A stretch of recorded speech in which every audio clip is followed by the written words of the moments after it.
Assalamualaikum warahmatullahi wabarakatuh. Perkenalkan, nama saya Ahmad Nasihin, NIM 2019 009058, akan mempresentasikan seminar agroteknologi yang bertemakan pengelolaan biji kakao atau dalam bahasa Latin Theobroma kakao dengan cara fermentasi di Taman Teknologi Pertanian Nganggeran, Gunung Kidul, Yogyakarta. Latar belakang.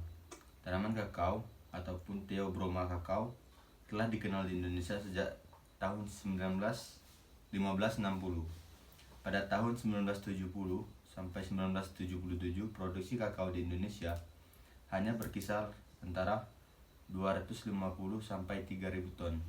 Pada tahun 2019, luas lahan kakao yang tercatat 92,6% dikelola rakyat dan selebihnya 3,3% perkebunan besar negara serta 4,1% perkebunan besar swasta atau Alkamelia. Komoditas kakao sebagai salah satu komoditas perkebunan yang memberi sumbangan devisa negara yang besar. Berdasarkan luas areal, tanaman kakao merupakan komoditas perkebunan tertinggi keempat setelah kelapa sawit, kelapa, dan karet. Usaha tani kakao di Ngelanggeran, Kecamatan Patuk menjadi salah satu komoditas unggulan dan dijadikan sumber pendapatan utama di daerah tersebut. Besarnya kontribusi perkebunan kakao terhadap pendapatan petani merupakan masalah penting bagi pengembangan skala usaha tani. Pendapatan yang diperoleh dari suatu usaha tani berkaitan erat dengan produksi. Dengan demikian, dilatar belakangi karena kakao di Ngelanggeran layak untuk diusahakan, maka semakin tinggi produksi kakao yang dihasilkan oleh petani, maka semakin tinggi pula penerimaan yang akan diterima oleh petani. B. Rumusan masalah. Bagaimana cara mengelola biji kakao dengan cara fermentasi di wilayah Ngelanggeran Gunung Kidul? C. Tujuan untuk mengetahui mengolah biji kakao dengan cara fermentasi di wilayah Ngelanggeran Gunung Kidul. Bab 2.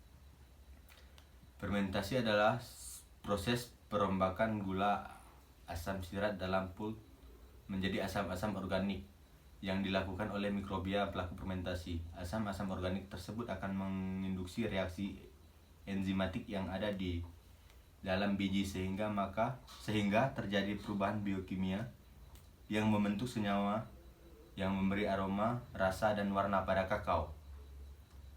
Ada 3 tahap proses fermentasi ini.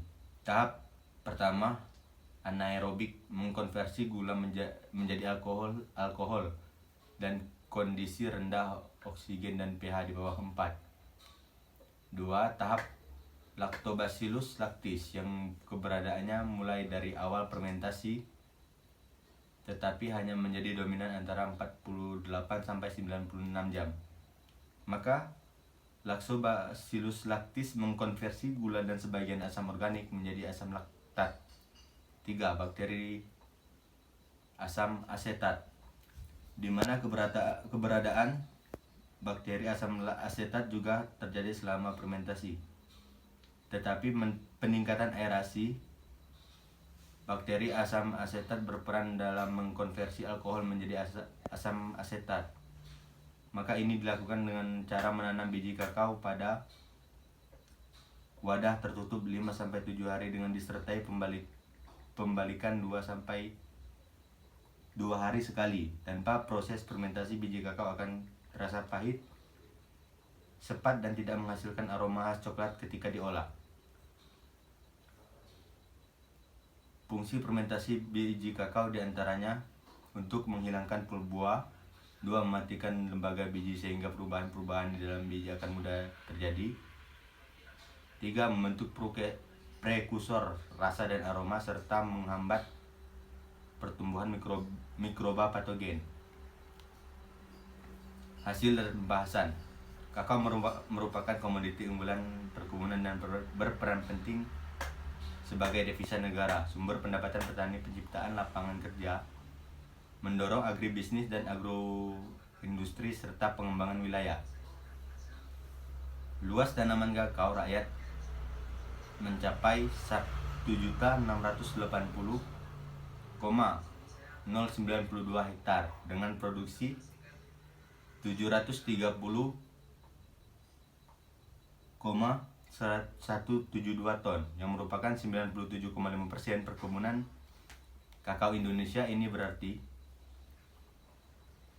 perkakaoan di Indonesia sangat ditentukan oleh kakao rakyat. Namun peningkatan produksi tersebut tidak diimbangi dengan penyiapan sarana pengelolaan yang memadai dan cocok diterapkan di perkebunan rakyat. Alat dan bahan untuk melakukan fermentasi. Kotak kayu fermentasi.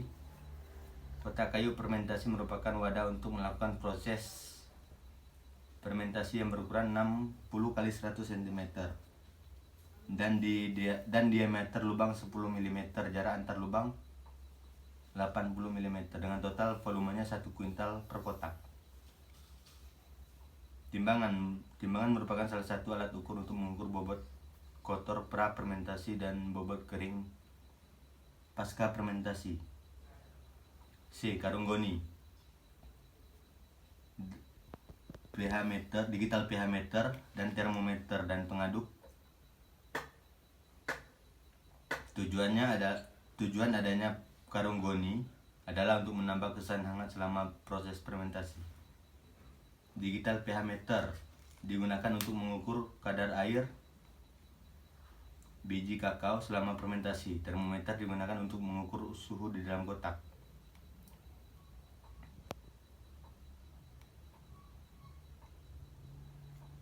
C. Fermentasi. Pada fermentasi kali ini bobot bersih biji basahnya adalah 41 kg. Dalam proses ini, ketika buah kakao sudah dilakukan proses pemilahan biji buah kakao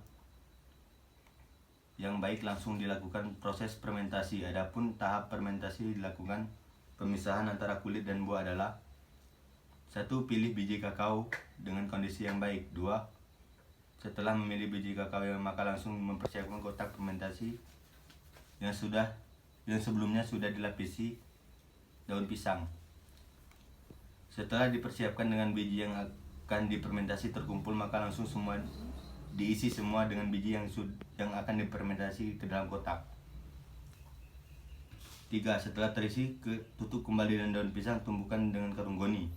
4. Lakukan pembalikan selama 2 kali 24 jam sampai pulp yang ada di biji kakao hilang. Setelah tahap kelima maka langsung dilakukan penjemuran. D. Uji belah.